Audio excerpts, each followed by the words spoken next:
Most people think Abraham Lincoln started Thanksgiving, but that's not true. One woman, a writer named Sarah Josepha Hale, spent 17 years writing letters, articles, and petitions to presidents, begging them to create a day of national gratitude. They ignored her again and again, until one finally listened. Without Sarah Hale, there would be no national Thanksgiving. Long before Thanksgiving became a national holiday, one woman's pen refused to rest. For nearly 4 decades, she waged a quiet, relentless campaign, not with armies, but with ink and paper. Her mission was born from a conviction that a fractured nation could find common ground in a shared moment of gratitude. Her name was Sarah Josepha Hale. A self-educated widow and mother of 5, she became one of the most influential voices of the 19th century. As the formidable editor of Godey's Ladies book, she had a direct line to hundreds of thousands of American households. She used her platform not just for fashion and fiction, but to shape the very soul of the country, championing women's education and national unity. Her crusade for a national Thanksgiving began long before the cannons of war. She wrote to president after president, Taylor, Fillmore, Pierce, Buchanan. Each one received her eloquent plea, and each one declined. The idea was dismissed as a trivial matter or an overreach of federal power into states' affairs. Yet with every polite refusal, Hale's resolve only hardened. She was playing a long game, planting a seed in the national consciousness. Then came the Civil War. By 1863, the conflict had split families, churches, and hearts. The nation was bleeding, not just on the battlefield, but in every town and home. The abstract concept of unity had been replaced by the brutal reality of division. For Sarah, this was the moment her cause became more urgent than ever. She believed gratitude could heal what bullets had torn apart.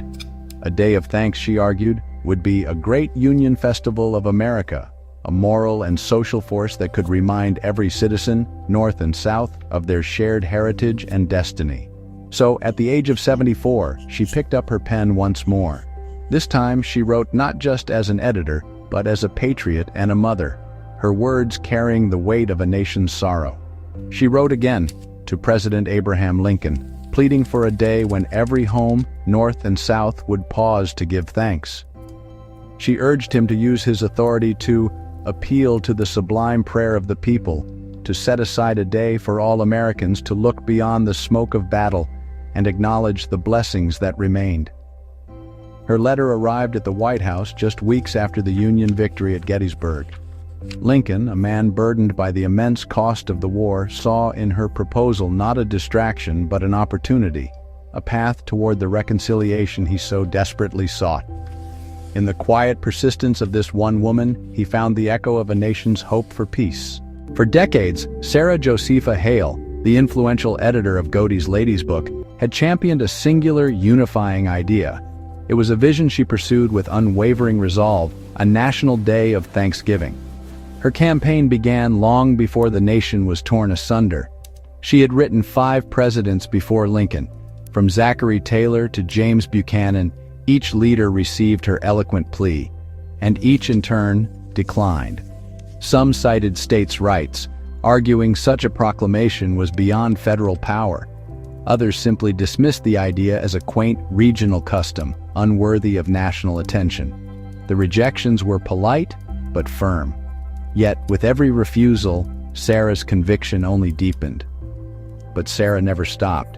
She believed faith and persistence could shape a nation's soul. She used her magazine as a pulpit, publishing editorials, recipes, and stories that wove the idea of a unified Thanksgiving into the very fabric of American domestic life. She was building a cultural consensus, one reader at a time. Then came the Civil War, a brutal conflict that didn't just divide states, but fractured families and communities. The nation's soul, which Sarah had so hoped to shape, was now bleeding. The need for unity was no longer a poetic ideal. It was a desperate, urgent necessity.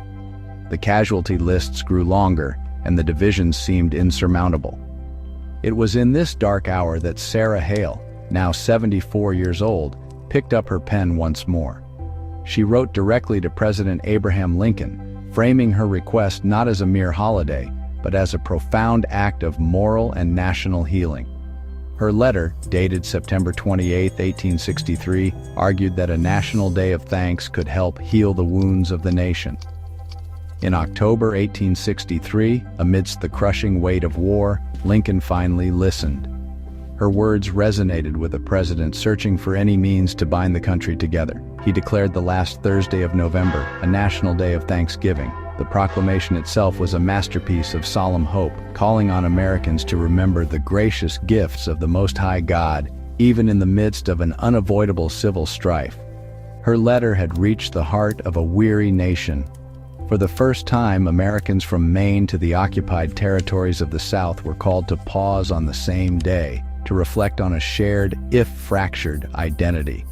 It was a radical act of collective remembrance. History remembers Lincoln's signature, but it began with her handwriting. It was the culmination of a 17-year campaign, a testament to the power of a single, determined voice that refused to be silenced. 17 years of patience, of letters and editorials, of faith in the face of indifference and war, had finally turned ink into unity. Sarah Josepha Hale had given America one of its most cherished traditions, a day to set aside differences and embrace gratitude, a legacy that endures.